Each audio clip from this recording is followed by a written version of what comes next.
네, 반갑습니다. 사랑합니다. 진짜예요. 네, 오늘 연대기 여러분들하고 함께 살펴보겠습니다. 1시간 정도 걸릴 것 같은데, 하고 싶은, 이 연대기 문제 관련해서 연대기 자체만이 아니라, 아마 많은 의문들을 또 가질 수 있습니다. 끝나고 나면, 그럼 공룡은 어떻게 된 거냐? 결론적으로 지구 나이가 6,000년밖에 안 됩니다. 6,200살밖에 안 됐어요. 그런데 당장 MBC EBS 틀면 3억 년 전, 한반도 공룡, 전박의 공룡 이런 얘기 하니까 곤란하죠? 예, 그런 얘기가 또 의문을 묻습니다. 그래서 1시간 정도 안에 끝낼 수 있도록 하겠습니다. 성경 연대기는 성경에 보면 분명히 자세하게 아주 명백하게 성경에는 연대기를 기록해 놨습니다. 왜 성경에 기록되어 있을까요? 우리가 알기를 원하신다는 거죠, 하나님께서. 우리는 알아야 됩니다. 그런데 굉장히 똑똑하신 분들, 공부 많이 하시는 분들이 지구가 45억 년 됐다, 우주는 137억 년 됐다고 말씀합니다. 이분들 왜 이러실까? 왜 이러실까? 예, 문제죠? 예, 문제입니다. 결론은 아까 우리 그 사회 보신 형제님께서 말씀하신 것처럼, 찬양 인도하신 형제님께서 하나님께서 말씀으로 세상을 만드시지 않습니까? 근데 그게 과학은 그게 측정이 안 되는 거예요. 그래서 굉장히 오래된 것처럼 보이는 겁니다. 예, 결론은 나중에 다시 정리를 하도록 하겠습니다. 성경 연대 기록이 사실이 아니면 성경의 모든 기록들도 무너집니다. 그래서 성경의 기반이죠. 성경의 기반입니다. 이 기초가 무너지면 이걸 양보하면 긴 시간을 받아들이게 되고, 그러면 또 이제 진화론이 들어오고, 이렇게 영국 교회가 무너져 갔고, 미국 교회도 지금 그렇게 무너져 가고 있습니다. 한겨레 신문이 2004년도에 이상한, 정말 화가 나는 이런 기사가 하나 실렸어요. 뭐라고 했냐면 이랬습니다. 17세기까지만 해도 지구 나이가 6,000살밖에 안 된다 얘기했다는 겁니다. 그런데 화석과 지질을 연구하는 지질학과 진화론의 발전은 이런 주장이 터무니없는 것임을 잇따라 증명했다, 이렇게 얘기합니다. 그러면서 마치 증명하는 듯이 이렇게 보내줬어요. 이게 2004년 한겨레 인용입니다. 19세기 초에 르클레르라는 사람이 아니다, 지구 나이가 6,000살이 아니고 20만 살이다, 억수로 늙었다, 이렇게 얘기합니다. 그러니까 좀 있으니까 그게 아니고 9천만 살인데, 이 사람아 그게 아니고 4억 살이야, 그게 아니고 45억 살이야, 이렇게 쭉 왔습니다. 근데 이 사실을 두고 마치 성경의 연대 기록이 잇따라 틀렸다고 증명한 것처럼 이렇게 얘기를 했어요. 실제로 한번 보죠. 이게 정말 잇따라, 우리가 성경이 틀렸다는 게 잇따라 증명한 겁니까? 그게 아니고, 아까 제가 말씀드린 뭐라 그랬습니까? 이 사람들은 20만 살, 이 사람은 그게 아니고 9천만 살, 그게 아니고 그게 아니고 그게 아니고 그게 아니고 그게 아니고, 지금 이렇게 왔잖아요. 그럼 이걸 뭐라 그래야 됩니까? 이걸 보고 우리는 이렇게 얘기하죠. 산출된 결과들은 계속 번복되어 왔다. 예, 따라서 잇따라 증명해 왔다고 말해서는 절대로 안 됩니다. 뭐라 그래야 되냐? 새로운 측정 결과들은 앞선 결과들이 틀렸다는 것을 증명해 왔다, 이렇게 말해야죠. 그렇죠? 이렇게 말해야 되잖아요. 그런데 성경이 틀렸다는 걸 잇따라 증명해 왔다고 이야기합니다. 그 한마디로 뭡니까? 저 과학은 지구의 나이에 대하여 계속 틀려왔다, 이렇게 말해야죠. 이렇게 말해야 됩니다. 그런데 마치 잇따라 성경이 틀렸다는 걸 증명해 왔다, 이렇게 쓰죠. 아까 우리 오전에 예배 드릴 때 말씀 기억나죠? 이 마지막 때가 어떤 때인가? 정말로 기가 막힙니다. 레이트 프로젝트라고 해서 지구 하도 방사성 동위원소 측정법, 또 방사성 탄소 측정법, 이렇게 해서 이런 과학적인 방법들에 의해서 막 45년 되고 그랬다니까, 도대체 그럼 왜 이렇게 나올까? 왜 이렇게 잘못된 측정 결과를 내게 될까? 이 사람들은 그것에 대한 연구가 1997년부터 2005년까지 레이트 프로젝트라고 해서 미국의 3개 창조과학 기관이 연합해서 연구를 했습니다. 예, 이런 분들이 많이 참가했죠. 예, 박사님들, 전공자들, 예, 각 분야의 전공자들 이렇게 참석을 했습니다. 참가해서 한 5년간 실제로 액티브하게 활동한 5년간인데요. 그 중에 하나만 제가 소개를 하겠습니다. 이 내용은 뭐냐면, 미국 펜실바니아 주립대학에 가면 미 에너지부에 석탄 샘플 은행이 있어요. 그 석탄 샘플 은행에서 공인된 거죠. 우리가 그냥 아무거나 하면 안 믿어주니까. 예, 그 석탄 샘플 은행에 있는 시료 10개를 가지고 왔습니다. 10개를 얻었어요. 그 중에 4개는 고생대지층, 약 3억 년 전으로 알려졌던 거고요. 그 중에 3개는 중생대지층, 한 1억 년 전 됐다. 또 그 중에 3개는 신생대지층, 수천만 년 됐다 라고 하는 지층으로 알려져 있는 곳에서 나온 공인된, 세상 과학자들이 공인한 이런 시료들입니다. 그걸 가지고 C14, 이라고 하는 방사성 탄소 연대 측정법 갖고 측정을 해봤습니다. 해보니까 놀랍게도 이거 전혀 수억년 아닙니다. 이 결과가 이거거든요. 조금 어렵죠, 도표가. 네. 0.247이라고 하는 게 나오는데, 원리는 이렇습니다. 간단하게 말씀드릴게요. 이 지구 대기 속에 탄소가, 정상적인 탄소가 C12입니다. 그 중에 방사성 탄소가 약 1조 개의 C12 가운데 한 개의 C14이라고 하는 이 방사성 탄소가 존재합니다. 이 존재 비율을 가지고, 이제 그 비율이 바로, 가지고 이제 하는 거죠.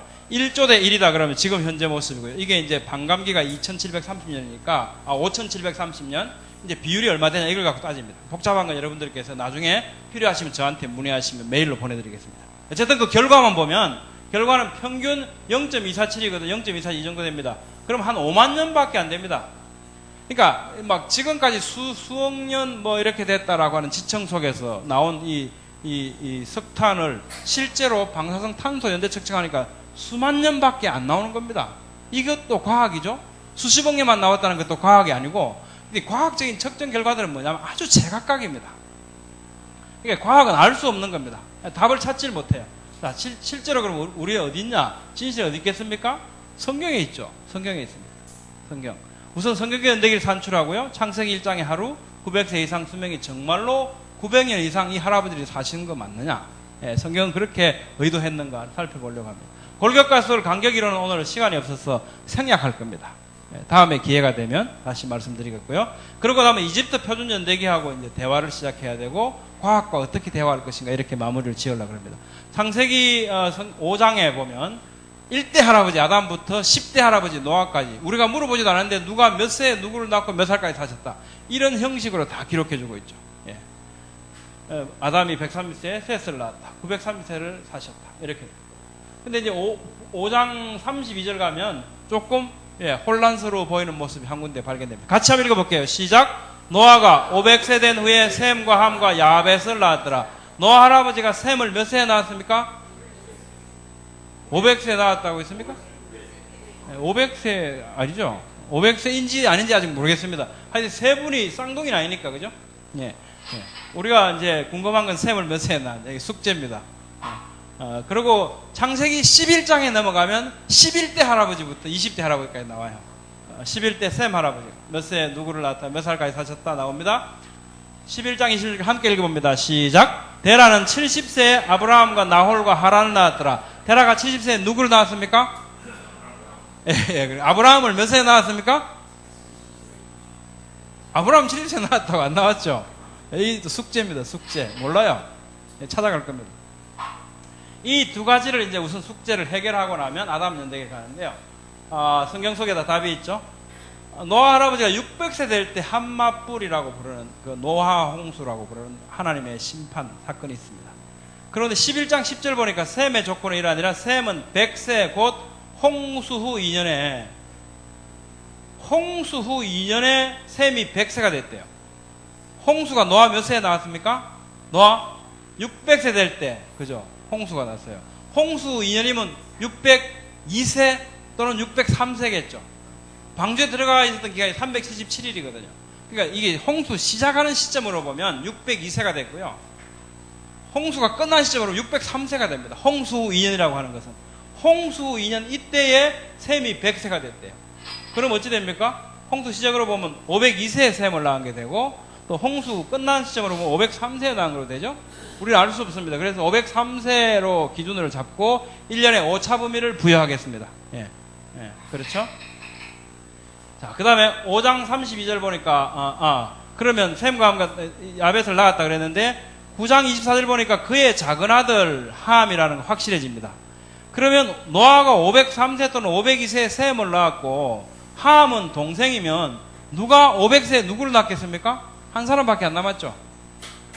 한 사람밖에 안 남았죠? 누구 남았습니까? 야벳 남았죠, 야벳.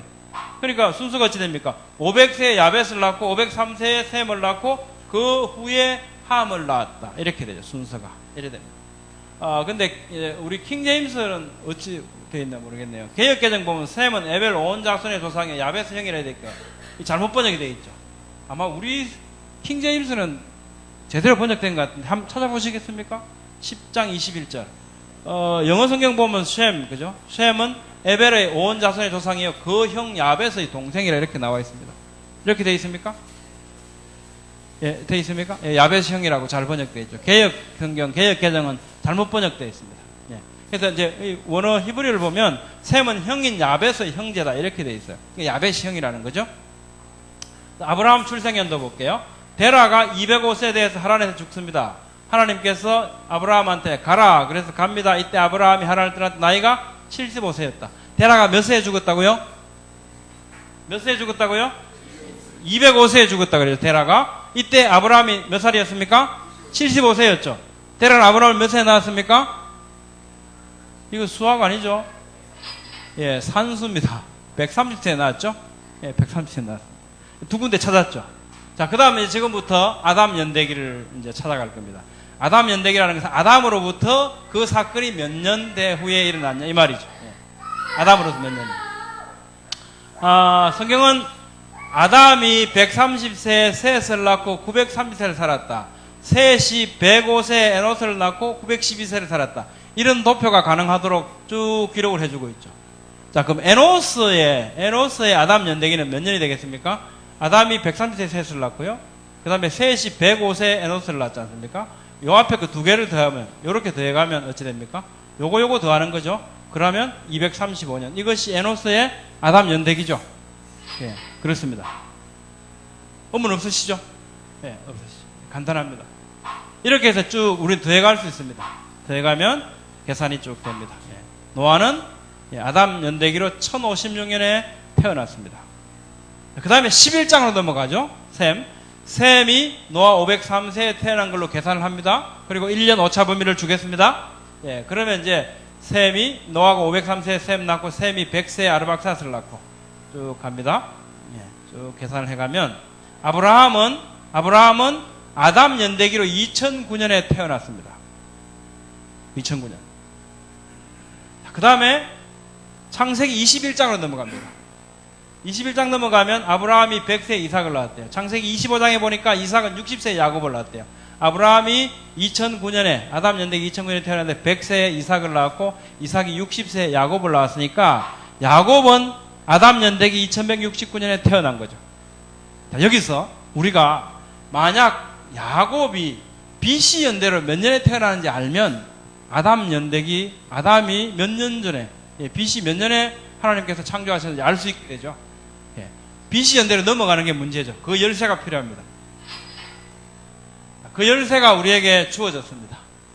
그 열쇠가 열왕기상 6장 1절 말씀입니다. 아담 연대기로부터 BC 연대로 넘어가는 거예요. 열왕기상 6장 1절 보니까 이스라엘 자손 애굽 땅에서 나온 지 480년이요 솔로몬이 이스라엘 왕이 된 지 4년. 아하, 애굽 땅에서 나왔다. 이거 유식한 말로 뭐라 그러죠? 출애굽. 다 유식하시네요. 우리 교인들은 다 유식하십니다. 출애굽한 지 480년 되는 해가 솔로몬이 이스라엘 왕이 된 지 4년이래요. 솔로몬이 이스라엘의 왕이 된 것은 우리는 지금 다 알고 있어요. BC 970년이라는 사실을 다 알고 있습니다. 이제는 상식이 되었습니다. 그전에는 이게 굉장히 혼란스러웠는데 이것도 좀 이따 정말 970년이냐를 한번 디베이트 해보려고 합니다. 일단은 솔로몬 저기 970년 BC 이걸 기준으로 보면 왕이 된 지 4년이면 BC 966년이죠. 이때가 출애굽한 지 480년 되는 해라 그러지 않습니까? 그럼 출애굽 연대는 언제입니까? 여기다가 480년 더 할까요? 뺄까요? 예, BC로 가니까 더 해야 되죠. 전으로 넘어가니까 많아집니다. 더 하니까 BC 1446년에 출애굽했다는 것이 나오죠. 그럼 이 애굽은 언제 했냐? 애굽에 몇 년 있었습니까? 430년 있었죠. 같이 읽어봅니다. 시작. 이스라엘 자손이 애굽에 거주한 지 430년이라 430년이 끝나는 그날에 여호와의 군대가 다 애굽 땅에서 나왔다. 자, 출애굽이 1446년이고요. BC. 애굽에 있었던 것이 430년입니다. 그럼 이스라엘 자손들이 애굽으로 들어간 연도는 언제입니까? 이거보다 430년 전이니까 뺄까요? 더 할까요?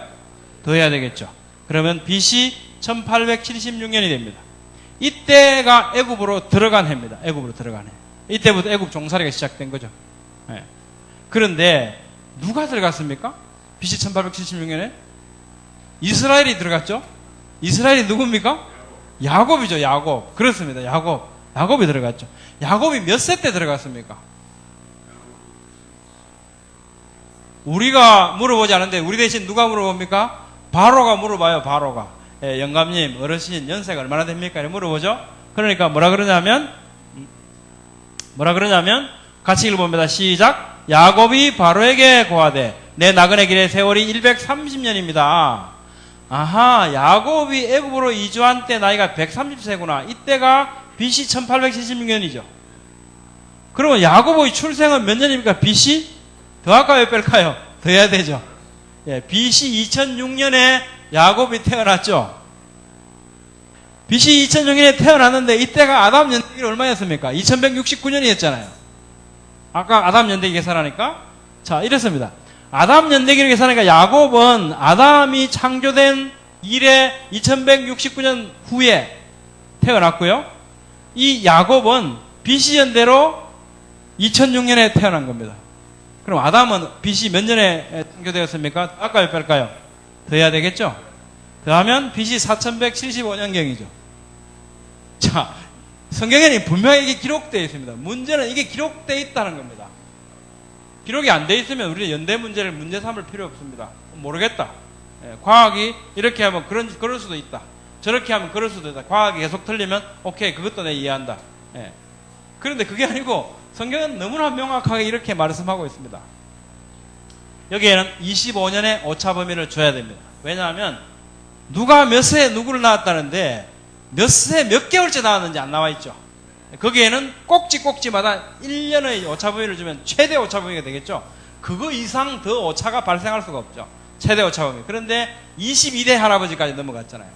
22대 야곱까지 넘어갔는데 가운데는 21개의 텀이 있죠. 그래서 21년의 오차 범위를 줍니다. 그리고 노아가 셈을 낳은 나이 500이든지 503인지 잘 모르겠다. 1년 오차 범위 주기로 했죠. 애굽으로 내려간 연도 마찬가지로 몇 월인지 모릅니다. 그래서 또 출애굽 연도 솔로몬 왕 제4년 이것도 전부 다 각각 꼭지마다 최대한 1년의 오차 범위를 주면 21 더하기 1 더하기 1 더하기 1 하면 25년이죠. 아무리 틀려도 25년 이상 틀릴 수가 없어요. 그 25년 오차 범위 내에 하나님께서 태초에 천지를 창조한 태초가 언제냐? 성경은 역사적 사실이다. 역사적 사실이다? 그럼 태초가 언제냐? 그때가 언제냐? 우리가 말할 수 있으면 좋겠죠. 그게 BC 4175년경이라는 겁니다. 성경은 분명히 이렇게 말씀합니다. 그렇게 보면 다 나오죠? 조사하면 다 나와. 그죠? 다 나옵니다. BC 몇 년인지 다 나와요. 이 어르신들 다 나옵니다. 다 나오죠? 나옵니다. 재밌는 게 하나 있습니다. 또 야곱이 91세에 요셉이 출생하거든요. 그러면 그게 이제 BC 1915년이 되고요. 요셉이 30세 때쯤 되면 이제 애굽에 가서 BC 1885년경이 됩니다.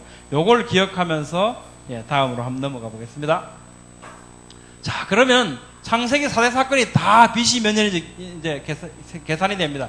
세상 언제 지으셨냐? 하와 할머니, 아담 할아버지, 아실수 이거 언제냐? 나오죠? 홍수 이거 언제냐? BC 1519년인데 오차 범위는 15년으로 줄어듭니다. 왜 그렇습니까? 10대 할아버지니까 9년 9군데 없어지고 502세인지 503인지 모르겠다는 거 하나 있죠? 더하면 10년의 오차 범위가 있죠. 그러니까 총 25년 중에 10년의 오차 범위가 날아가고 오차 범위 15년으로 줄어듭니다. 2519년 분명하죠? 아주 분명합니다. 자, 1장 여기까지 정리해보면요, 성경에 수많은 사람들이 등장합니다. 성경에는. 그런데 오직 특정한 분들에 대해서만 나이를 기록해놨어요.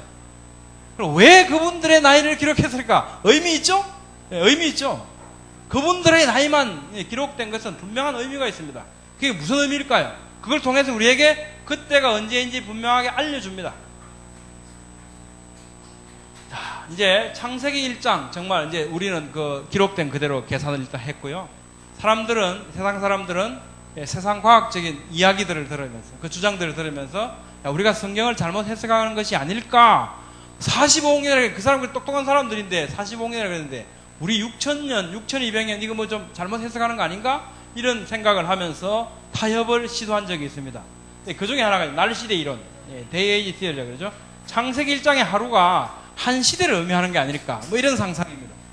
성경은 보면 이는 첫째 날이라, 이는 둘째 날이라, 셋째 날, 넷째 날 이렇게 하면서 날마다 뭐라고 썼냐면 저녁이 되고 아침이 되니라고 하는 단어를 반복해 놨습니다. 창세기 1장 1절부터 31절 이 짧은 가운데 6일 창조를 전부 다 기록해 주셨죠.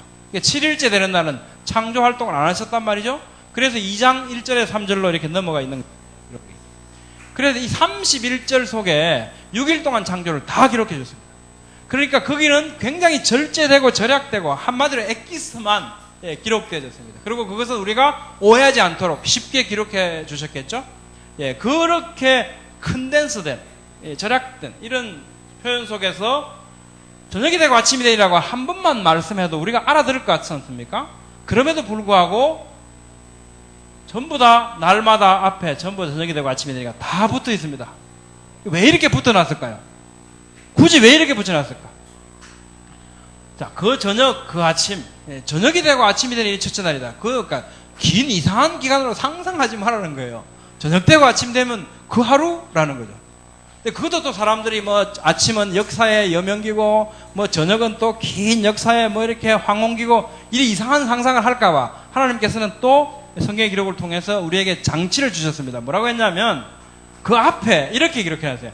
하나님이 빛을 낮이라 부르시고 야 밝다 빛 있다 그거 낮 알겠지? 예. 어둡다 캄캄해졌지 그 밤이야 밤 알겠지? 예 알겠습니다. 그 저녁 그 아침이 되니까 이제 첫째 날이야 첫째 날라는 거죠. 어떤 다른 것으로도 잘못 해석하지 않도록 아주 중복되게 장치를 해두셨습니다. 그 다음에 첫째 날에 대한 이야기들을 우리가 조금 나눌 필요가 있는데요. 여러 가지 역본들 중에 어떤 거는 첫째 날로 번역되어 있고 어떤 거는 표준세 번역 같은 경우에 하루가 지났다 하루라고 번역되어 있어요. 이는 첫째 날이었다.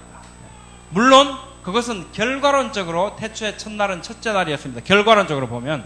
그러나 원래 이 성경이 기록되어질 때 그걸 보면 원래 기록된 모습을 보면 하루라고 기록하지 않고 첫째 날이 아니고 첫째 날이라고 아니고 하루라고 기록해놨어요. 히브리어도 보면 기수 개념과 서수 개념이 있습니다. 순서를 나타내는 기수의 서수에 의하면 리션이라는 단어가 있어요. 첫째. 그런데 첫째라는 말을 쓰지 않고 둘째 날부터 전부 다 서수를 썼습니다. 그런데 첫날은 기수 에하드를 썼습니다. 원데이라고 표현했습니다. 이게 무엇을 의미할까?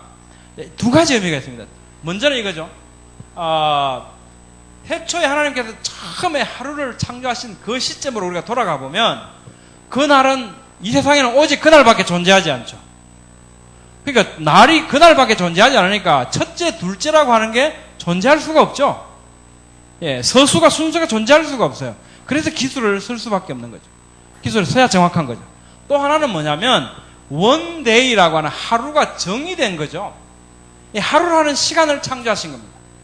시간 단위 하루가 창조됐어요. 그리고 그 동일한 시간이 길이의 시간이 반복되면서 둘째 날, 셋째 날 이 날을 이루어가기 시작한 겁니다.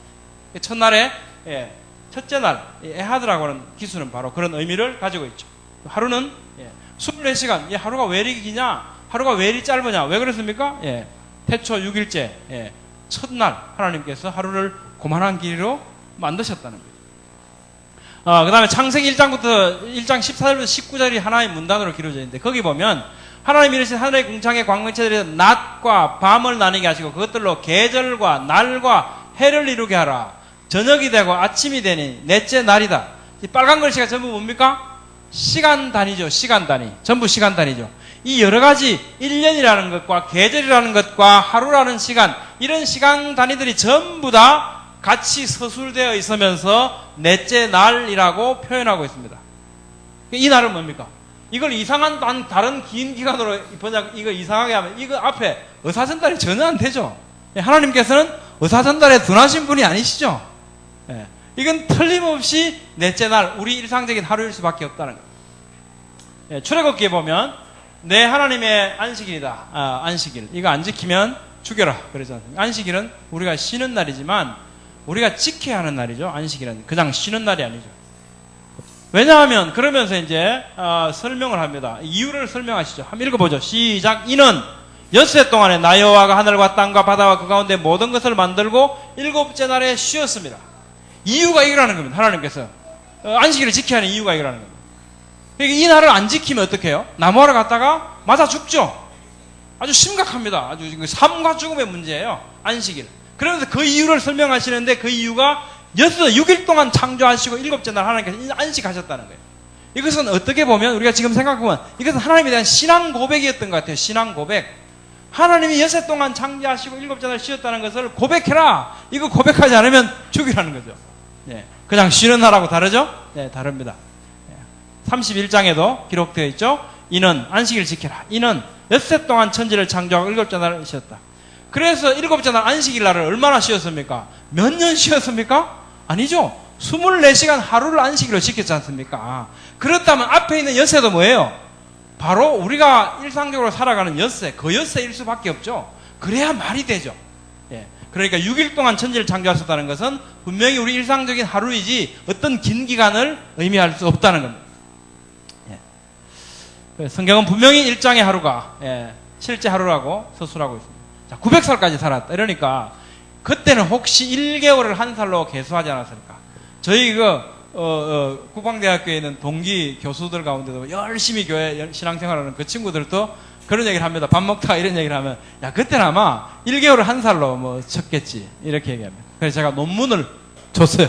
그런데 그다음부터는 그 얘기를 절대 안 합니다. 자, 이거죠, 이제. 한번 읽어보죠.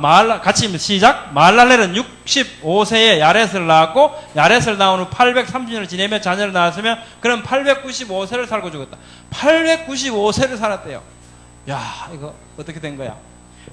이시조선 뭐 500년 그러잖아요. 한 왕조가 지나갔는데, 이거 지금 두 왕조에 해당됩니다. 895세, 이거 895개월로 하면 안 되나? 열심히 11로 나눠보니까 74세 정도 됩니다. 마음이 편안해져요. 아, 그 정도 되겠지. 예, 그 정도.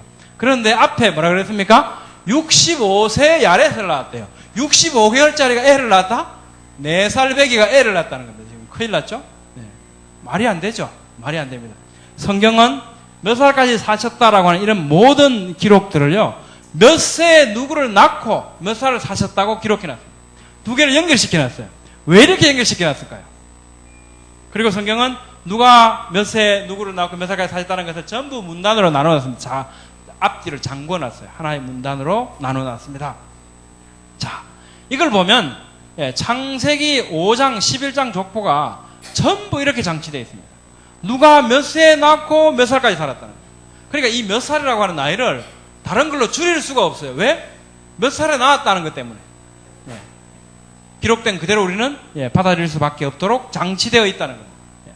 2장까지 정리해 봅니다. 성경 기록은 세계 기원이 6200년 정도임을 의미하는 게 분명해요. 만약 이를 받아들이지 못한다면 그것은 성경 기록의 모성 때문이 아니고 우리 속에 있는 다른 정보와 지식으로 인해서 이를 믿기 싫은 겁니다. 예. 여러분 믿기 싫으면 못 믿습니다. 근데 성경은 분명하게 이렇게 말씀한다는 거예요. 자, 그러면 이제 이집트 연대기 우리 한번 생각해 보죠. 세상 사람들의 이 역사, 세속 역사의 기준이 그 이집트 표준 연대기죠. 출애굽이 역사적 사실이니까 오케이, 당연하죠. 그것은 언제 일어났는가? BC 1446년 우리 아까 기록 찾아냈습니다. 그런데 이집트 표준 연대기, 이분이 이제 이집트 표준 연대기 여러분이 많이 주장한 게 많아요. 그 중에서 이분 걸 대부분 구약학자들이 많이 선호하는 편입니다. 거기에 의하면 자, BC 1446년에 어디 들어가냐면 여기에 들어가죠. 여기 해당 들어가죠. 아메노텝 2세 때. 그럼 아메노텝 2세 때. 이때란 말이죠. 그런데 데이비드 돈이라고 하는 이 영감님이 어린 시절에 삼촌 따라서 이집트에 학술 대회를 갑니다. 학술 대회 끝나고 나서 삼촌하고 놀러 갔어요. 카이로 박물관에 갑니다. 카이로 박물관에 가니까 아메노텝 2세의 미이라가 너무 멋있게 자리를 떡 차지하고 있는 겁니다. 기가 막힙니다. 혼란스럽습니다. 아메노텝 2세 때가 출애굽 때인데 출애굽 사건 때라면 아메노텝 2세는 어디 있어야 됩니까? 홍해 물속에 수장돼서 아무것도 찾을 수 없어야 됩니다. 그런데 어떻게 그 시체가 그대로 보존되어서 미이라로 남아있냐는 거죠. 굉장히 혼란스러웠어요. 그래서 미국에 있는 성서 고고학자 이런 분들한테 교수님들한테 편지를 씁니다. 이거 어찌 된 겁니까? 도대체 뭐가 잘못된 겁니까?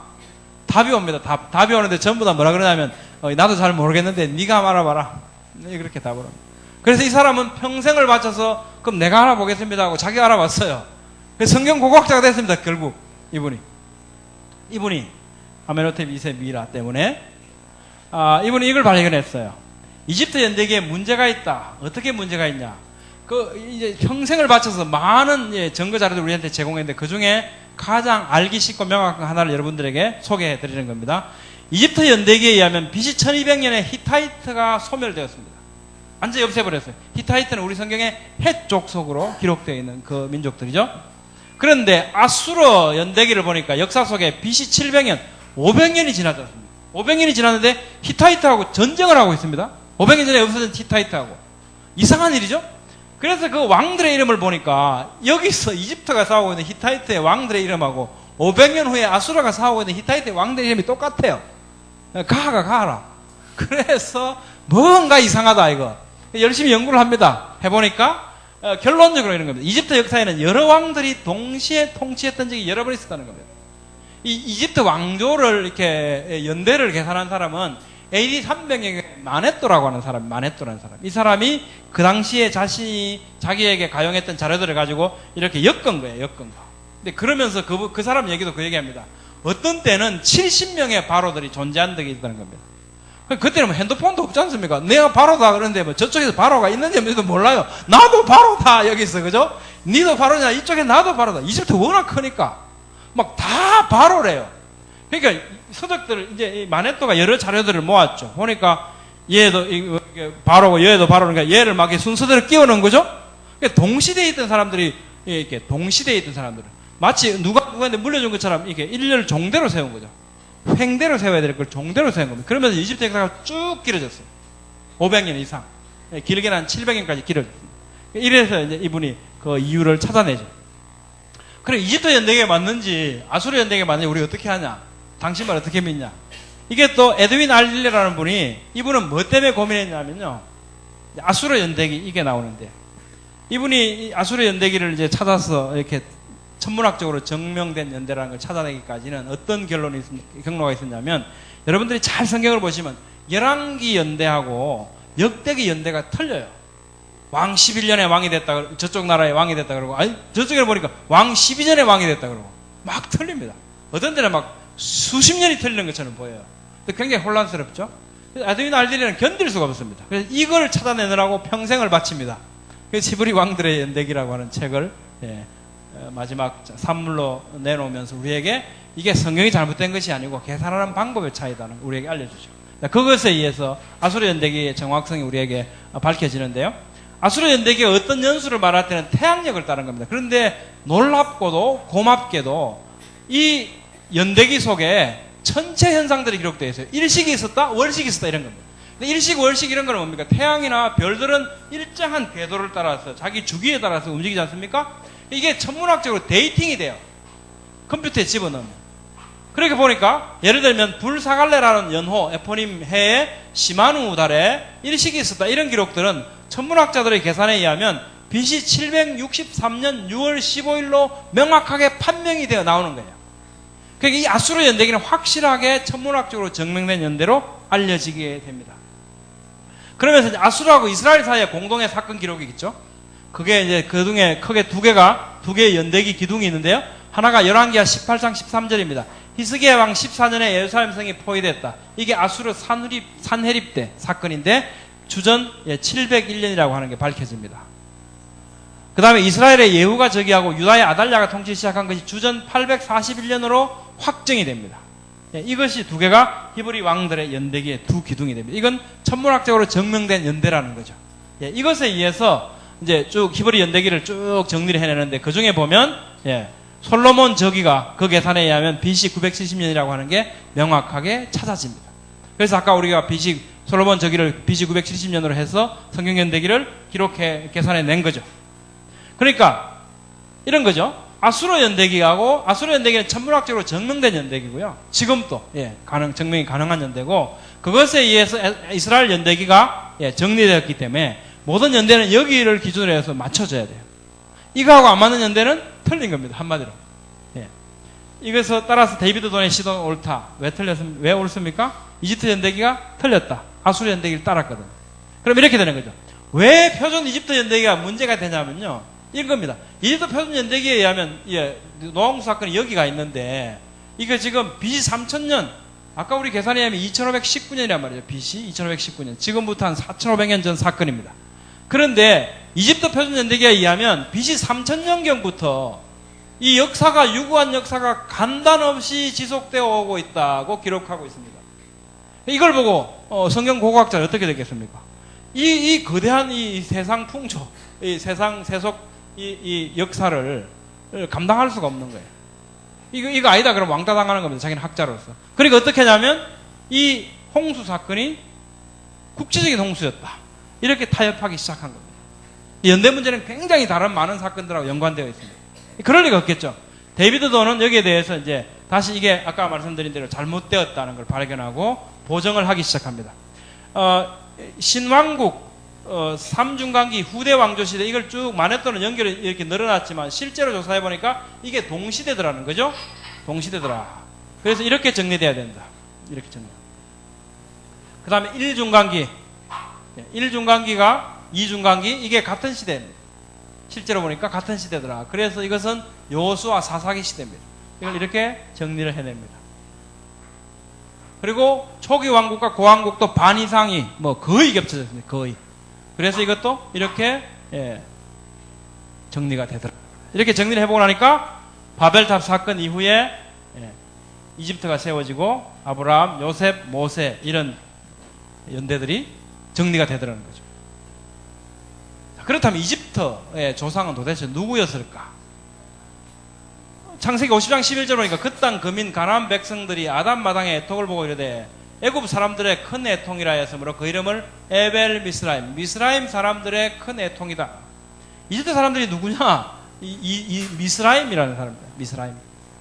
자, 창세기 50장 26절도 요셉이 110세의 죽음에 그들이 그의 몸에 향재료를 넣고 애굽에서 입관하였다. 애굽 보면 이 원어를 보면 미스라임이라고 되어 있죠. 미스라임. 미스라임이 누구냐? 창세기 10장 6절 보니까 함의 아들은 구스와 미스라임과 붓과 가나안이라는 거죠. 그러니까 함의 아들 중에 미스라임, 이 미스라임의 후손들이 애굽 땅으로 바벨 사건 이후에 이주해 왔고 이 사람들이 이집트를 건국한 겁니다.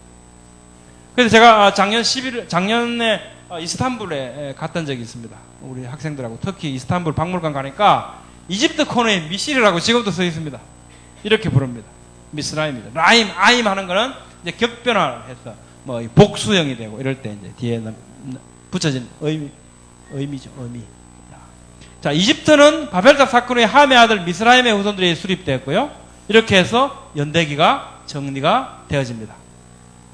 그리고 데이비드는 이런 얘기를 합니다. 아브라함은 고왕국 시대 때 방문했다. 요셉은 중왕국 시대 때 방문했다. 그리고 출애굽은 중왕국을 몰락시켰다. 모세 때 몰락시켰다. 자, 여기에 요 한 가지 여기가 지금 이제 오게티처럼 저는 여기를 동의하지 않는데요. 요거는 조금 이따 살펴볼게요. 이모텝과 요셉 지금 이제 살펴볼게요. 여기 보면 아까 우리 연대계산이니까 요셉이 91세 야곱 91세 요셉이 출생했고요. 요셉이 30대면 BC 1885년이거든요. BC 1885년에 한 이 정도 들어갑니다. 이 정도죠. 2000년, 1600년, 1800이니까 이 정도에 들어갑니다. 이 정도에. 그럼 뭡니까? 고왕국 시대 때 살았어야 맞습니다. 근데 여기 지금 중왕국에 살았다고 기록했거든요. 이건 좀 동의할 수 없죠. 우리가 재밌는 돌판을 하나 발견했습니다. 이모텝이라는 사람입니다. 1890년 찰스 윌보라는 사람이 나일에 있는 사할 섬에서 이모텝의 이야기가 기록된 거대한 돌을 발견합니다. 이게 그 현장 사진입니다. 정말 재밌는 게 있어요. 이게 왜 중요하냐면 요셉이 이집트 역사에 엄청난 발자취를 남겼지 않습니까? 나라가 이제 다 망할 뻔했는데 현명한 재상이 돼서 구출해내지 않습니까? 이모텝에 대해서 돌판은 이렇게 기록하고 있습니다. 돌판은 12명의 형제 중 한 사람이었다. 꿈을 잘 해석했다. 바로 그 당시에 바로가 조세르였대요. 조세르 다음의 2인자였다. 그 나라 2인자였다. 온 제사장의 집안과 결혼했다. 7년의 풍년 동안 곡식을 저장했고 7년의 흉년에서 백성을 구제했다. 5분의 1 세금을 시행했다. 110살에 죽었다. 위대한 건축가이며 건설자였다. 계단식 피라미드와 궁전을 건축했다. 천문학, 의학, 철학에 능통하고 시인이었다. 이모텝을 이렇게 기록하고 있습니다. 이 누구 같습니까? 요셉이 영판 요셉이죠. 영판 요셉. 성경의 요셉은 이렇게 기록하고 있습니다. 12명 중에 형제 중에 한 사람이었다. 꿈을 잘 해석했다. 바로 다음은 이진자였다. 온 제사장의 집안과 결혼했다. 7년 풍년 동안 곡식을 저장했다. 7년 형에서 백성들 구제했다. 5분의 1 세금 시행했다. 100년 죽었다. 이모텝. 이게 그 연대를 찾아가면 정확하게 나오죠. 성서고고학자들은 굉장히 곤란을 겪은 것이 그 이집트 표준연대기를 갖고 그걸 찾아가서 사건을 보면 아무것도 없는 거예요. 예를 들어서 아메노텝 2세 때 표준 이집트 연대기면 그때가 출애굽 사건 때인데 그러면 이집트에 10가지 재앙이 내렸지 않습니까? 온통 난리가 났죠? 장자들도 다 죽어버렸잖아요. 얼마나 난리가 났습니까? 그것뿐이었습니까? 나머지 장견들 다 모아갖고 어디 갔습니까? 자, 우리 죽으러 가자 그래갖고 홍해 바다에 다 빠져 죽어버렸잖아요. 그 놀라운 사건들이 아무것도 기록되어져 있지 않는 겁니다. 이집트 역사. 그래서 성경을 제대로 믿으려고 하지 않는 거예요. 뭐가 잘못됐기 때문입니까? 연대가 잘못된 거예요. 연대가 18왕조에다가 맞추니까 제대로 찾아가면 13왕조 네페오텝 1세로 넘어가야 돼요. 그런데 연대가 잘못되니까 이게 잘못된 거죠. 아무 일도 일어나지 않으니까 성경 고고학자들이 손듭니다. 예, 이거 성경은 뭐 기록된 그대로가 아닌 것 같아. 힘을 잃어가지죠. 이모텝 백과사전에 이렇게 기록되어 있습니다. 이집트의 고왕국 시대인 제3왕조의 제2대 바로 조세르 때 제상을 지냈다. 고대 이집트 문화의 전성기를 연 인물이다. 이러면서 쭉 기록되어 있다. 출애굽 때 그럼 바로는 누구였는가? 표준연대기에 하면 18왕조 아메노텝 2세 때였는데 사실은 그게 아니었다는 거죠. 그래서 이때 역사를 가보면 표준연대기에 아무 일도 나타나지 않는 거예요. 그럼 실제 누구냐? 13왕조 카세금드 네페오텝 1세 때. 이때 무슨 일이 일어나느냐? 일어납니다.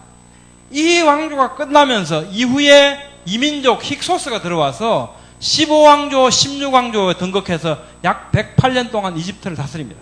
근데 굉장히 놀라운 사건이에요. 이 사건은. 도대체 그 강성했던 이집트가 왜 갑자기 전쟁도 변변한 전쟁의 기록도 없이 이민족들이 들어와서 108년 동안 이집트를 다스리냔 말이에요. 이게 설명이 안 돼요. 세속 역사로는. 왜 그랬겠습니까? 이 카세금드 네페오텝 1세 때 완전히 망했죠. 이집트 완전히 망했습니다. 나머지 장교들 다 데리고 홍해에 다 빠져 죽어버렸습니다. 그러니까 싸울 군인이 없는 거예요. 거기에 누가 들어옵니까? 힉소스라는 이민족이 그냥 들어옵니다. 그냥 들어와서 다스려요. 1세기 넘게 108년 동안. 그러니까 여기에 갔다 보니까 성경의 기록이 얼마나 잘 조화되게 맞아 들어가냔 말이에요. 자, 지금부터 이제 제임스 어셔 연대기를 조금 살펴보려고 합니다. 제임스 어셔 연대기는 좀 복잡해서 안 하려고 그러다가 많이 망설였습니다. 그런데 왜 제가 하냐면 우리가 보고 있는 이 성경에 이 킹제임스 버전 번역한 이 성경에 보면 뒤에 대부분 연대기가 기록되어 있습니다. 누구에 되어 있냐면 제임스 어셔 연대기가 기록되어 있고 또 누구더라? 뭐 존슨가 그분 또 연대기라 그러면서 또 기록되어 있던데 제가 잠깐 볼게요.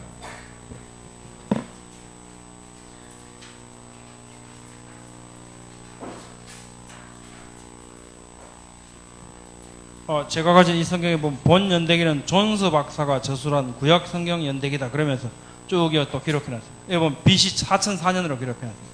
BC 4004년 사실은 오리지널이 누구 거냐면 제임스 어셔 거죠. 제임스 어셔. 네. 우리는 아까 간단하게 BC 4175년인데 지금 4004년이지 않습니까? 171년의 차이가 나죠. 이거 얘기를 좀 했으면 좋겠습니다. 어디에 차이 나냐면 세 군데의 차이가 나요. 노아가 셈을 낳은 나이를 502세로 봤고요. 아브라함이 이제 그다음에 애굽에서 430년 동안 종살이한 기간을 제임스 어셔는 아브라함이 하나님의 언약을 받은 아브라함 75세 때부터 출애굽 때까지를 430년으로 봤습니다. 솔로몬 왕의 저기 연도를 BC 1015년으로 계산했어요. 이분은. 자, 왜 502세, 503세인지는 아까 제가 말씀드렸죠. 377일 동안 방주에 있었고 홍수가 끝난 시점으로 보냐 아니면 홍수가 시작된 시점으로 보냐에 따라서 1년 차이가 난다. 그래서 우리는 오차 범위를 부여했기 때문에 여기는 사실은 영향을 미치지 않죠. 제임스 어셔는 어쨌든 마이너스 1년 502세로 봐. 자, 갈라디아서에서 보니까 제임스 어셔가 왜 403년을 그렇게 봤냐면 갈라디아서 3장에 보니까 아브라함 이 약속들은 아브라함과 그 자손에게 말씀하신 것인데 여럿을 가리켜 그 자손들을 하지 아니하시고 오직 하나를 가리켜 내 자손이라 하셨으니 곧 그리스도라. 그러면서 내가 이것을 말하노니 하나님의 미리 정하신 언약을 403년 후에 생긴 율법이 없이 하지 못한다. 하나님께서 미리 정하신 언약, 이게 아브라함에게 주신 70년에 주신 언약이라고 해석을 한 겁니다. 제임스 어셔는요. 그래서 403년 후에 율법이 생겼구나. 이 약속을 주신 75세 때 약속을 주신 이로부터 430년 후에 율법의 상이 언제입니까? 출애굽해서 시내산에서 받은 거죠. 430년 후에 그렇게 계산을 한 겁니다. 430년으로. 그러니까 결론적으로 제임스 허스는 아브라함 75세부터 출애굽까지를 430년으로 계산한 거죠. 자, 이게 정말로 성경론에 비추어서 어느 것이 맞는가? 우리는 아까 뭘 갖고 계산했습니까? 야곱이 130세 애굽을 들어간 때부터 모세 80세에 나온 때 그때까지를 430년을 했거든요. 어느 게 맞는지 한번 살펴보죠. 출애굽기 12장 40절 보니까 누가 430년이라 그랬냐면 이스라엘 자손이 애굽에 거주한 지 430년이라 그랬잖아요. 누가 거주한 지 430년이라고요? 이스라엘 자손. 아브라함이 이스라엘 자손입니까? 이스라엘이 누구죠? 이스라엘은 야곱이죠. 야곱. 예. 아브라함은 아니죠. 아브라함은 이스라엘의 조상입니다. 조상. 예, 조상이. 또 15장 13절 보니까 아브라함한테 약속을 주실 때 이렇게 말씀합니다. 정령이 알라 내 자손이 이방의 객이 되어 그들을 섬기게 그들은 400년 동안 내 자손을 괴롭게 하겠다. 그죠? 네가 아니고 내 자손이라고 그러지. 그리고 내 자손은 4대 만에 이 땅에 돌아올 거라고 말씀합니다. 아브라함이 아니고 아브라함의 자손이라고 말씀했고요. 그 다음에 4대 만에 돌아온다. 4대, 내 자손 4대 만에 돌아온다. 4대 모세 아버지가 누굽니까?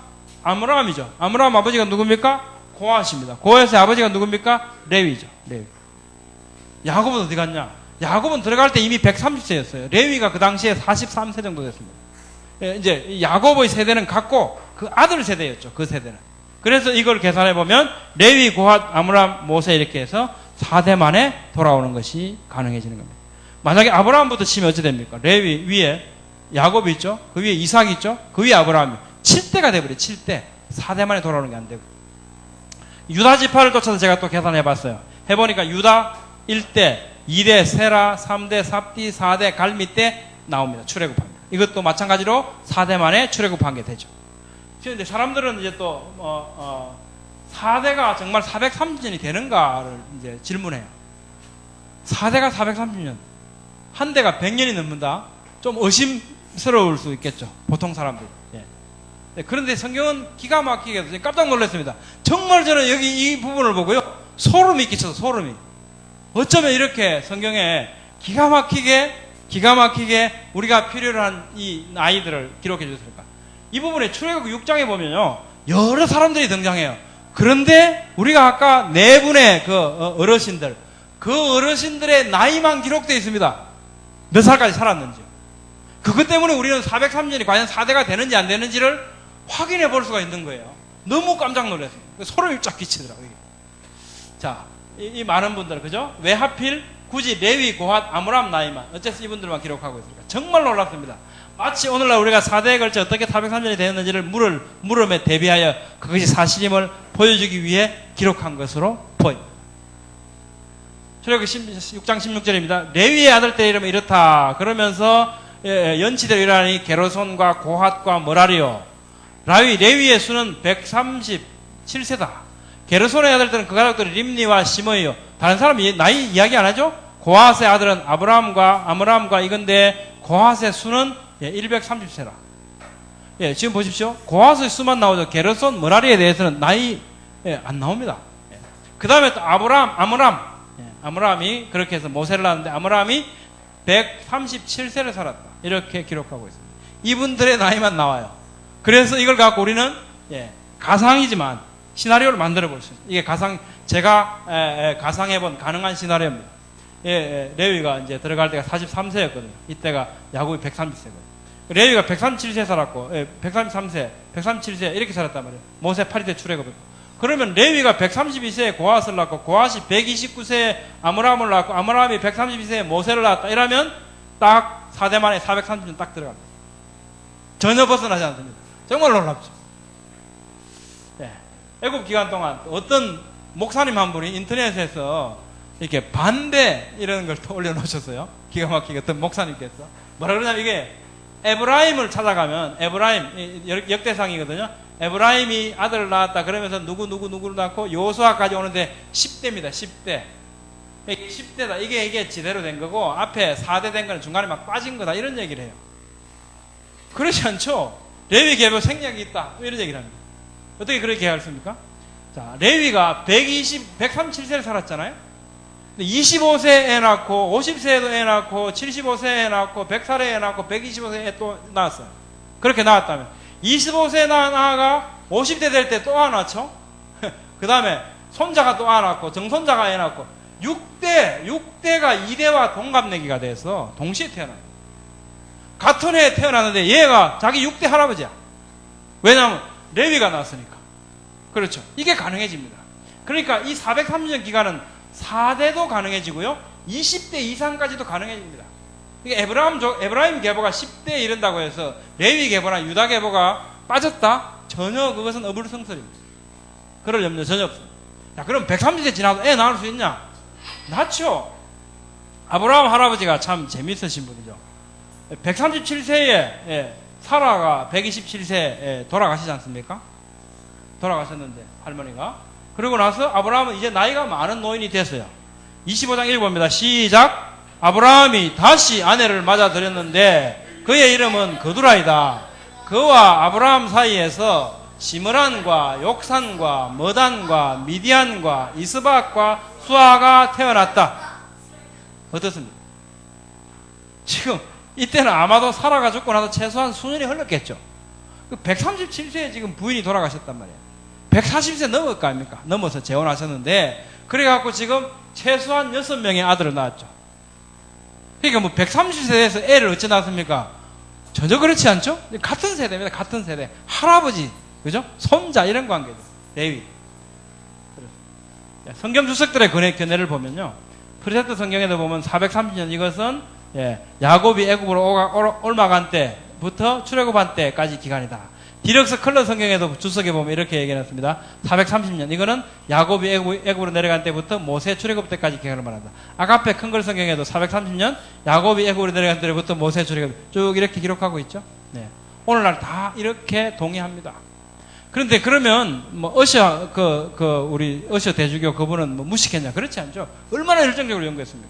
그러나 지금만큼 이런 사료들이 지금처럼 많지 않았죠. 그렇기 때문에 그분은 그때 가능한 범위 내에서 그렇게 기록하신 겁니다. 나름대로 이유가 있죠. 어시어 솔로몬 저기전도 이게 이제 1658년에 기록해 놓은 겁니다. 세계 연대를 BC 4004년도 시작해갖고 전부 기록해 놔요. 1200 몇십 페이지가 되더라고요. 놀랍죠. 거기에 보면 이렇게 기록하고 있죠. BC 1015년에 솔로몬이 왕이 됐다. 이렇게 기록합니다. 근데 실제로 솔로몬이 왕이 된 게 언제였습니까? BC 970년이었죠. 거기에서 몇 년 차이가 납니까? 45년의 차이가 나요. 아까 아브라함 75세부터 이거 따지면 215년 차이가 나요. 이거 이제 종합적으로 정리해보면 이렇습니다. 노아가 셈 나이 마이너스 1년 해줘야 되고, 애굽 체류기간 마이너스 215년. 솔로몬 왕의 저기 연도는 플러스 45년 해야죠. 이렇게 해서 정리해보면 171년 차이가 납니다. 그래서 BC 4004년이 되는 겁니다. 이것을 기록하고 여러분들에게 설명드릴 이유는 우리 성경 뒤에 보면 뒤에 붙어 있는 겁니다. 우리 교회에서 성경 번역하지 않습니까? 사실 제가 감히 부탁드리고 싶은 것은 성경 이외의 것은 뒤에다 기록을 안 했으면 좋겠습니다. 항상 위험이 있습니다. 언제 틀릴지 몰라요. 언제 틀릴지 몰라. 성경은 성경 말씀만 딱 있으면 가장 좋은 것 같습니다. 네. 자, 과학과 이제 대화를 한번 시작해 볼게요. 하나님께서 처음에 아담을 만드실 때 아담의 모습이 이랬을까요? 아니었죠. 이거 우리 손자 모습. 그러면 하와의 모습은 이 모습이었을까요? 아니었겠죠. 이거 우리 손녀 모습이죠. 아담의 모습이 이랬을까요? 이건 제가 1981년 해군사관학교 4학년 생도 시절 모습입니다. 그때는 머리카락이 많았어요. 모자 써서 안 보이지만 아담이 어떤 모습이었을까? 이런 청년의 모습이었겠죠. 네. 아까 우리 인도하신 형제님, 찬양 인도하신 형제님께서 말씀하신 것처럼 보이지 않는 것들로 말미암아 하나님께서 말씀하시니까 짠 나타난 거예요. 짠. 어떤 모습? 이런 모습. 외견상 나이는 20대 청년으로 보여질 겁니다. 물론 그때 이런 옷을 입고 있지는 않았지만 옷 벗겨놓으면 좀 야하잖아요. 일단 아담이라 생각하시고 옷을 입혔습니다. 자, 그런데 실제 나이는 얼마 되냐 하면 만들어진 지 창조된 지 1분밖에 안 지났어요. 그런데 보이는 나이는 어떻습니까? 말도 시켜보고 혈압도 재보고 키도 재보고 몸무게 재보고 다 보면 분명히 20대 청년 또는 200 몇십 살 정도 청년인지 모릅니다. 그때는 930살까지 사셨거든요. 그때도 200 몇십 대에서 300대가 가장 청년, 왕성한 청년이었을 수도 있습니다. 알 수가 없죠. 어쨌든 20대 청년 이상이었단 말이에요. 이게 어페런트 에이지입니다. 과학적인 나이입니다. 과학적인 나이. 그러나 이게 리얼 에이지는 아니라는 거예요. 리얼 에이지. 리얼 에이지는 1분밖에 안 됐어요. 이게 과학의 한계죠.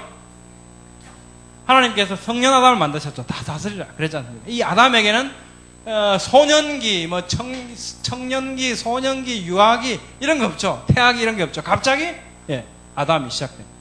하나님께서 생물들을 처음부터 완전하고 성숙한 모습으로 창조하셨고, 땅 위 하늘의 공창에 새가 날아라 그러니까 성난 독수리를 하면서 막 멋지게 비상을 하죠. 독수리가. 그 독수리에게는 병아리 시절이 없는 겁니다. 세상은 이렇게 시작되었습니다. 근데 과학은 도대체 그 말이 안 된다고 얘기해요. 그런 게 어딨냐는 거죠. 이게 과학의 한계입니다. 이제 우리에게 가장 큰 도전을 두는 게 이겁니다. 그래도 그렇죠. 지금 밤하늘에 그 허벌망으로 하늘을 보면 별이 허벌나게 많다 그러던데, 그러면서 막 수십억 광년 떨어진 은하에 대한 이야기를 우리는 종종 듣죠. 수십억 광년 떨어졌다 은하가. 만약에 1억 광년 떨어진 은하의 모습을 우리가 관측한다라고 했을 때, 이론적으로 이것은 1억 광년 떨어져 있다는 것은 그 빛이 1억 년 동안 달려온 거리만큼 떨어져 있다는 겁니다. 그 빛이 거기서부터 여기 오는데 1억 년이 걸렸어요. 우리는 그 지금 언제 모습을 보냐면 1억 년 전의 과거 모습을 보고 있는 겁니다. 이론적으로는요. 정말 이상한 일이에요. 10억 광년 전이다? 그러면 10억 년 전 모습을 보고 있다는 겁니다. 그럼 뭐야? 10억 년 전이라고 하는 게 존재했다는 거야? 라는 거 아닙니까? 이게 10억 년 전에 뭔가 존재했으니까 오는 거 아니냐. 근데 하나님께서 천지를 작으신 게 6,200년밖에 안 된다며 라는 거죠. 이걸 우리를 곤란하게 만든다는 거죠. 성경은 명확하게 우리에게 답을 줍니다. 아주 명확하게. 하나님이 이러시되, 자, 어디에 광명체들이 있어 낮과 밤을 나뉘게 하고 그것들로 징조와 계절과 날과 해를 이루게 하라 하고 말씀하셨을까요? 어디에? 하늘에? 하늘에라고 말씀하시면 충분할 것 같은데 하늘에라고 말씀 안 하시고 뭐라 그러셨냐면 하늘의 궁창에라고 말씀합니다. 창세기 1장 8절에 이미 하나님께서 궁창을 만드시고 그 궁창 라키아를 샴마임 하늘이라 부르시니라 이렇게 이미 부르시기 시작했어요. 근데 그 이후에는 하늘이라고 부르면 돼요. 궁창은 대기권을 이야기합니다. 대기권. 생육하고 번성하고 이런 호흡할 수 있는 공기가 있는 대기권. 이 특별한 대기권을 보호하시기 위해서 물청을 위해 주신 거죠. 그랬다가 지금 이제 노왕수에 다 사라지고 없습니다. 자, 하늘의 궁창의 광명체들, 라이트, 영어 성경 보면 라이트라고 되어 있죠? 근데 태양이 있는 게 아니고 태양 빛이 있는 거예요. 자, 또 광명체들이 어디에 있어 무엇을 비추라? 뭐겠습니까? 하늘의 궁창에 있어 무엇을 비추라? 땅을 비추라 하시니 그대로 되었다. 하나 더 볼까요? 자, 하나님이 두 큰 광명체를 만든 하나님이 그것들 어디에 두셔? 하늘의 궁창에 두어 땅을 비추게 하셔. 이 말씀은 뭐냐면 이런 거죠. 아무리 멀리 떨어져 있는 천체라 하더라도 그 빛은 어디에 와 있어야 돼요? 궁창에, 그 빛은 궁창 라키아에 맺혀서 어디를 비추면 시작합니까? 땅을 비추면 시작한 겁니다. 다시 한번 볼까요? 뒤로 한번 넘어갑니다. 뒤로 한번 넘어갑니다.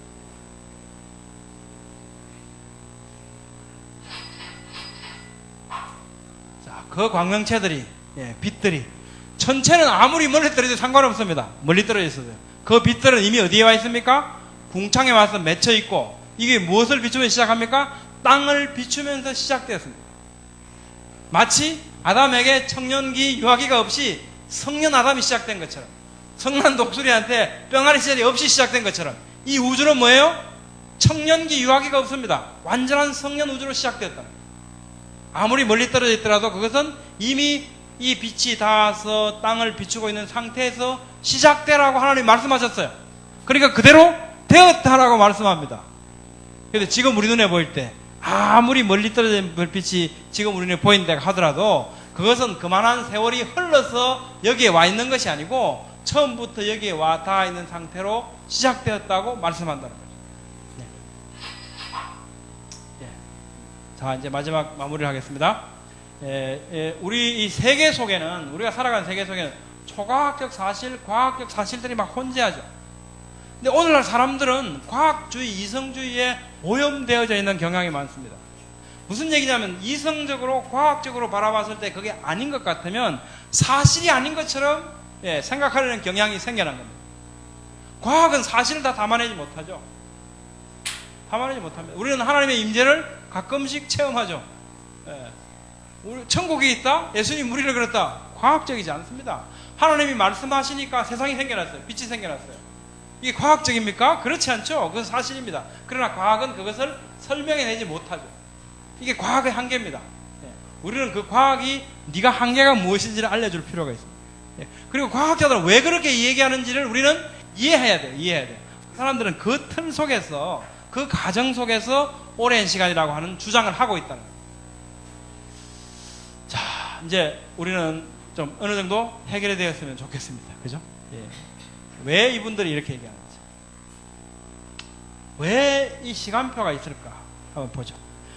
하나님의 경륜 가운데 나는 어디 있는가? 우리는 지금 AD 2012년에 살고 있죠.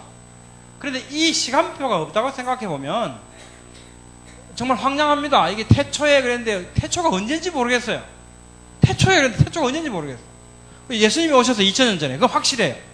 근데 예수님이 나 곧 올게, 속히 올게, 진짜 곧 온다. 그죠? 진실로 너희에게 이르노니 그러시잖아요. 진짜 곧 온다. 그러고 나서 몇 년 흘렀습니까? 2000년 흘렀어요. 이거 뭐 어떻게 된 겁니까? 이거 지금 2000년 흘렀어요. 이게 주님이 오시다 언제 오실지 모르겠어요. 이 시간표가 없으면 굉장히 황량합니다, 사실은. 근데 우리가 이 시간표를 가지고 한번 바라보시죠. 시간표를 가지고. 자, 지금부터 6200년 전쯤에 하나님이 천지를 창조하셨어요. 그리고 한 1500년 후에 노아홍수 사건이 있습니다.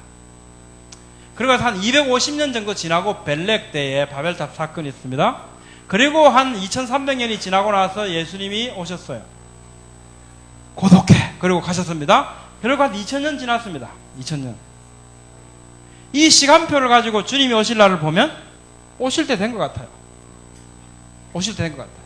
우리 모르죠. 아무도 모르죠. 제가 오실 때인 것 같다. 이거 갖고 하면 2단 잘못하면 되는데 그게 아니고 몇 년도에 오신다는 게 아니고 이 시간표를 보고 보면 달라지죠. 우리 마음이. 자, 우리가 왜 이걸 알아야 됩니까? 하나님이 이렇게 기록해 주셨으니까 우리가 알기를 원하시는 거 아니겠습니까? 우리가 이걸 몰라도 되면 하나님께서 몇 세에 누구를 낳다고 쓸데없이 기록했습니까? 왜 기록했습니까? 그걸 통해 우리한테 뭘 말씀하실까? 이거 자 우리 함께 가자. 하나님께서 우리가 함께 가자 말씀하십니다. 여기가 어딘지 알려주고 싶으신 거죠? 오실 약속의 주님께서 언제쯤 오실 것인가? 우리에게 경종을 주는 것 같습니다. 결론입니다. 지혜롭게 할 만큼 탐스러웠던 그 선악과 그건 뭐 하와 할머니가 얼마나 똑똑했습니까? IQ가 얼마나 됐을까요? 측정이 안 됐겠죠. 아담 할아버지 그렇고. 근데 그 대단하셨던 현명하셨던 분이 꼬임에 넘어갔습니다. 무슨 꼬임에 넘어갔냐면 선악과를 보니까 이랬대요. 지혜롭게 할 만큼 탐스러웠대요. 지혜롭게 할 만큼. 오늘날 과학주의, 이성주의, 학교교육 뭐 이렇게 무슨 방사성 측정 이렇게 지혜롭게 할 만큼 탐스러워요. 솔깃해요. 솔깃해. 잘못하면 꼬박 넘어갑니다. 아까 제가 처음에 말씀드렸죠? 과학은 뭐라 그럽니까? 계속 틀려왔어요. 그런데 그걸 가지고 계속 성경이 틀렸다는 걸 계속 증명했다 이렇게 이야기합니다. 정말 이상한 사람들이죠. 정말 이상한 사람. 믿음은 성경을 기록된 그대로 믿는 거죠. 성경을 기록된 그대로 믿을 수 없다면 구원 또한 어떻게 믿겠습니까? 기록된 그대로 믿어지는 은혜를 축복합니다. 저거 얘기만 하나 더. 우리 아이들 있기 때문에 공룡 얘기만 제가 더 하고 하려고 합니다. 한 5분 내에 마칠게요. 많이 있습니다. 공룡 얘기는 꼭 들려드리는 것 같아요. 공룡이 이제 이렇게 되면 이런 거거든요. 우리 아이들이 분명히 이렇게 텔레비 틀면 3억 년 전 한반도 공룡 전박이 나오니까 그냥 또 헷갈리죠. 정말로 그렇게 오래됐을까? 6200년 그 속에 공룡 우리하고 함께 살았냐는. 이게 지금 미국 텍사스 글렌로즈 팔룩시 강에 있는 강 바닥에 새겨져 있는 공룡 발자국 위에 새겨진 사람 발자국입니다. 여기도 마찬가지죠. 사람 발자국, 공룡 발자국. 이게 무슨 얘기겠습니까? 사람하고 공룡하고 같이 살았다. 틀림없죠. 같이 살았다. 남해군 가인리에 우리 아이들하고 한번 가보십시오. 가인리에 가면 여기 보면 공룡 발자국, 사람 발자국 같이 있죠. 찍혀 있어요. 이렇게 얘기합니다. 사람 발자국 모양 화석. 또 통영읍도에 또 공룡 발자국 여기 화석에 다행히도 이것은 지정의 문화재 자료로, 지방 문화재 자료로 지정이 돼서 보호가 좀 되고 있긴 한데 너무 헛술해요. 그래서 우리가 올해 내에 우리 학교에서 가서 가인리에 있는 거하고 이거하고 레프리카를 떠올라 그럽니다. 돈이 좀 들더라. 이걸 떠나야 우리 후손들한테 보여줄 수 있을 것 같아요. 이거 막 바람 불고 사람들 왔다 갔다 하면 또 없어지겠죠.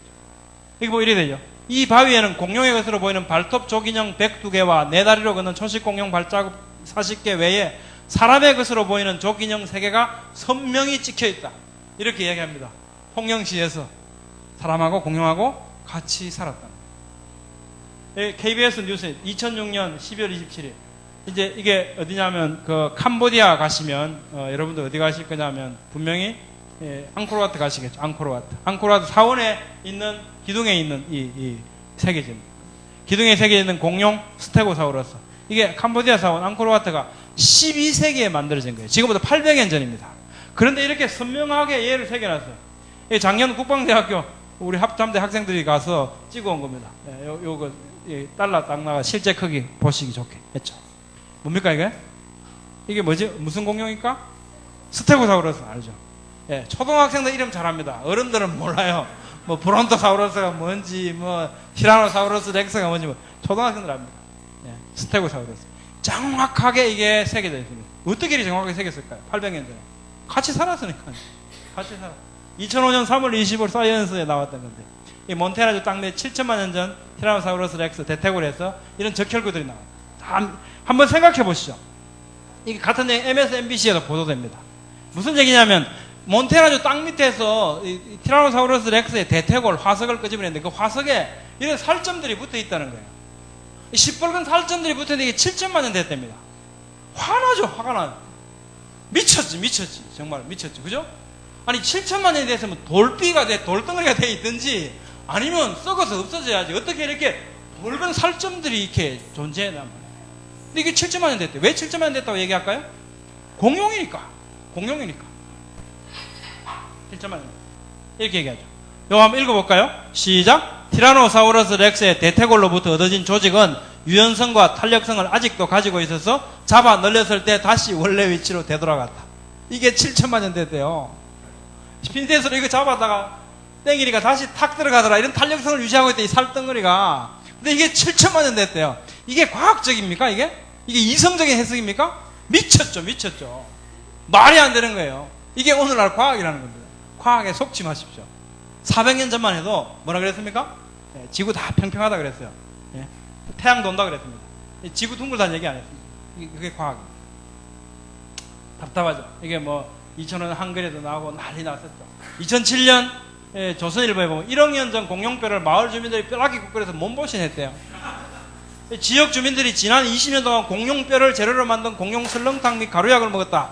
공룡뼈가 1kg에 사유한 우리나라 500원 가격에 판매되기도 했다. 이러면서 SBS 뉴스에 나왔죠. 마을 주민들은 칼슘 성분이 풍부한 공룡뼈를 다른 재료와 함께 삶아서 부학으로 먹었다. 갈아서 고약처럼 사용이 됐다. 이게 지금 이게 1억 년 됐으면 이게 돌이 돼 있든지 썩어서 없어져야죠. 어떻게 아직도 칼슘이 성분이 풍부한 뼈다귀로 남아있냐 말이에요. 근데 이게 1억 년 됐대요. 왜 1억 년 됐다 그럽니까? 공룡이니까. 아무 생각 없어요, 이 사람들. 정말 답답하죠. 공룡은 우리하고 함께 살았던 동물입니다. 전혀 아주 먼 그런 옛날 그런 때가 아니에요. 그래서 아까 이게 슈바이츠 박사죠. 이분이 그 몬테나주 처음에 발표했던 분인데 2003년에 발표했었죠. 6년 동안 계속 이거 진짜 단백질 맞는가, 프로테인이 맞는가를 열심히 연구를 하죠. 그랬다가 결국은 6년 후에 다시 논문 발표를 합니다. 몬테나 주립대학 과학회사 공룡에서 단백질 발견 확정했다. 이 진짜 단백질이다. 단백질이라는 게 무슨 의미를 있냐? 단백질, 이런 DNA 이게 존재 상한선이 얼마나 내려가야 대한 논문들이 쭉 있거든요. 그 논문에 의하면 아무리 뭐 오래돼봐야 수천 년 이상 DNA 조직이 보존될 수 없다는 거예요. 근데 아까 땅 밑에서 나온 게 뭡니까? 그대로 보존되어 있잖아요. 근데 이게 몇 년 됐다고요? 7천만 년 됐대. 그럼 이건 뭐예요 도대체? 웃기죠, 그죠? 수천 년 이상 될 수 없다는 거예요. 근데 그대로 보존되어 있습니다. 확인된 사실은 아직도 보존되어 있다는 거고요. 1억 년 됐다는 것은 7천만 년 됐다는 건 그냥 해본 소리입니다. 해본 소리. 한마디로 표준 지질연대에 공룡뼈 장골 C14 연대 측정해봤죠. 실제로 그럼 진짜 석탄 말고 한번 해보자. 공룡 해보니까 19,000년밖에 안 돼요. 19,000년. 이것도 답답한 노릇이죠. 왜 19,000년이 나오는 거죠? 이거 제가 하고 마치려고 그래요. 강의 마치기. 왜 이렇게 19,000년이 나오고 아까 또 석탄은 수만 년, 5만 년이 나오냐 이유가 있습니다. C14 연대 측정은 오늘날 그래도 인류가 개발한 것 중에서 가장 정확한 편에 속합니다. 네. 그런데 굉장히 그것도 나무 화석인 경우에는 정확한데 나머지는 정확하잖아요. 예를 들면 살아있는 물개의 그 껍데기 이걸 표피를 가지고 C14 연대 측정하면 나이가 막 30만 살 나와요. 말도 안 돼요. 그런데 우리가 알고 있는 연대, 그 연대를 알고 있는 어떤 예를 들면 뭐 솔로몬 성전에 있는 그 나무 조각이라든지 이런 거 있잖아요. 그 연대를 알고 있는 걸 갖고 해보면 나무 화석의 경우에는 굉장히 비슷하게 나와요. 그래서 우리가 그걸 이제 인정을 해준단 말이에요. 자, 그러면 왜 여기에 방사선연대착 탄소 특정을 했는데 19,000년에 나오고 아까 그 4만 년, 5만 년이 나올까? 이유가 있습니다. 이 지구의 대기 속에는 C14이 한 개 있으면 C12가 1조 이 비율로 있다 그랬지 않습니까? 이 공기 중에 이렇게 있으니까 식물은 전부 그걸로 탄소 동화장하고 동물들도 그걸로 호흡하죠. 그 식물 잡아먹고 동물은 동물 잡아먹고 사람은 다 잡아먹잖아요. 그러니까 우리 체내에는 1조 대 1의 비율로 존재하고 있습니다. C12와 C14이. 근데 우리가 죽으면 생육을 이제 이게 멈추면 더 이상 섭취가 안 되잖아요. 그 내 몸속에는 1조 대 1, 이게 한 개의 C14이 이게 이제 반감기 5,730년이 지나면 원래 C14는 N14이었어요. 질소 14번이었는데 이게 중성자 하나가 튀어 들어오면서 양성자 하나를 쫓아내고 그래서 이제 C14 방사선탄소가 됐거든요. 근데 원래 고향을 그리워해서 5,730년이 되면 반이 지가 가지고 있는 C14의 반이 N14로 돌아갑니다. 이 반감기를 발견을 해서 1960년도에 리비 박사팀이 저걸 받죠. 노벨 화학상을 받았죠. 근데 그것이 이제 지금 이 연대 측정법인데요. 그래서 그걸 가지고 우리는 C14 연대 측정한다 그러면 어떤 시료에 속에 들어있는 C14과 C12의 비율을 가지고 연대 측정을 해요. 근데 이 비율이 지금 기준을 가지고 측정을 한다면 1대 1조.